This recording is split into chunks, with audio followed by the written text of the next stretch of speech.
around 1600, Amsterdam was still a relatively modest city by European standards, home to roughly 60,000 people living among canals, wooden quays, and narrow streets shaped by water.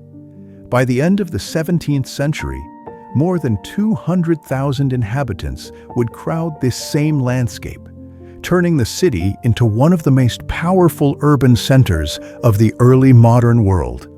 The harbor revealed the change first. Ships filled the waterfront in dense formations, their masts rising so closely together that the horizon itself seemed crowded. Merchant vessels arrived daily from across Europe and from distant overseas routes, carrying goods that tied Amsterdam to nearly every known continent. By mid-century, the city handled close to half of Europe's maritime trade, serving as a crossroads for Asian spices, American sugar, Baltic timber, Chinese porcelain, and northern furs. Trade was not simply an activity here. It was the city's pulse. Amsterdam's origins, however, were unremarkable. In the 13th century, a small fishing settlement built a simple dam at the point where the Amstel River met the sea. The structure was practical rather than ambitious, designed to control flooding, protect nearby homes, and create a reliable crossing. From this modest construction came the city's name, Amstel Dam. For centuries afterward, Amsterdam remained small and largely unnoticed. It functioned as a useful regional port, but it held little importance beyond its immediate surroundings. Few could have predicted that this quiet settlement would one day sit at the center of global trade. That changed abruptly in the late 16th century. In 1585, Spanish forces captured Antwerp, the commercial heart of the Low Countries. The effects were immediate. Trade routes fractured, uncertainty spread, and waves of merchants, bankers, craftsmen, and religious minorities fled the city. Many moved north, carrying with them not only wealth, but experience, networks, and a deep understanding of international commerce. Amsterdam opened its gates. Portuguese Jews escaping persecution, French Huguenots fleeing religious violence, and skilled artisans from German states all found refuge within the city. Their arrival placed immense pressure on housing and infrastructure. Yet it also accelerated Amsterdam's rise. The city grew not slowly, but urgently. To absorb this influx, Amsterdam expanded outward according to a carefully planned design.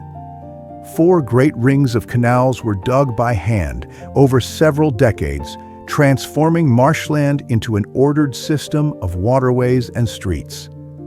This was labor on a monumental scale, where mud, water, and human effort reshaped the landscape itself. Along these canals rose tall, narrow townhouses, often 4 or 5 stories high.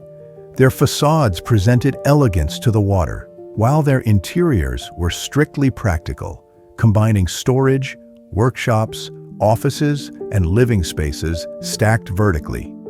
Every structure reflected the same priority: access to trade. At the city's center stood Dam Square, where the new town hall rose as a statement of ambition. Completed in 1655, the building was vast and deliberate in its design. Marble halls, classical proportions, and monumental spaces communicated authority and confidence. Bronze maps of the known world were embedded in its floors, reminding visitors that Amsterdam's reach extended far beyond its walls. The city no longer thought of itself as provincial. It saw itself as global. Nearby stood the Beurs, the city's exchange and financial heart. Beneath its open arcades, merchants traded shares of the Dutch East India Company, exchanged information from distant ports, and negotiated contracts for future cargoes.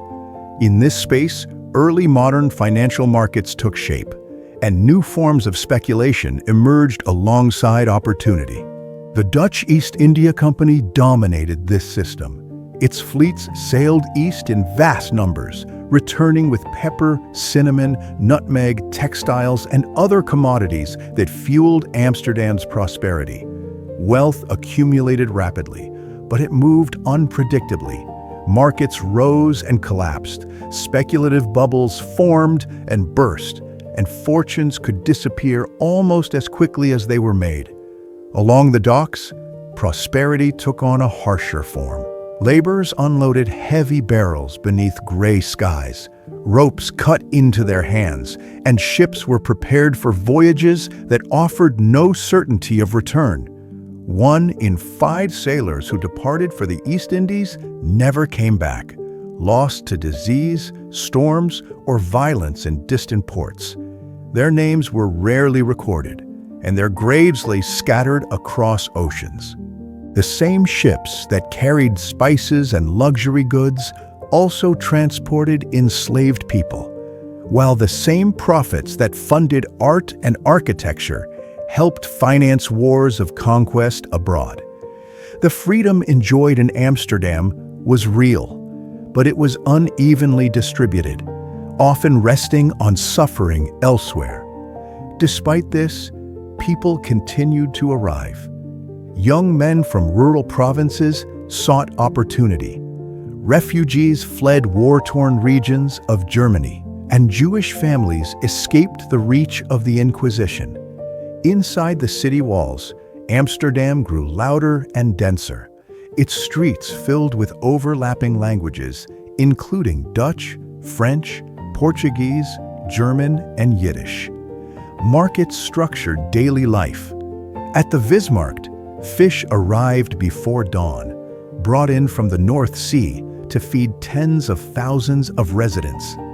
Buyers crowded the quays, inspecting the catch as commerce began long before the sun reached the rooftops. Along quieter canals, daily routines unfolded at a slower pace. Washerwomen worked from floating platforms, footbridges linked residential neighborhoods, and tall merchant houses overlooked the steady flow of labor that sustained the city. Beyond the western ramparts, windmills turned steadily in open fields, while farmers and travelers gathered at the city's edge before entering the dense streets within. From the south, travelers passed through the Leidspoort, completed in 1664, crossing from countryside into one of Europe's most dynamic urban centers. To the east stood the Waag, once a medieval gate and later a weighing house and guild center, where defensive architecture gave way to commercial ambition. This was Amsterdam in the 17th century, a city shaped by water, migration, and trade, defined by opportunity and contradiction. Its canals filled with ships, its markets buzzed with exchange, and its influence reached far beyond its borders. Amsterdam offered no certainty, but it offered possibility.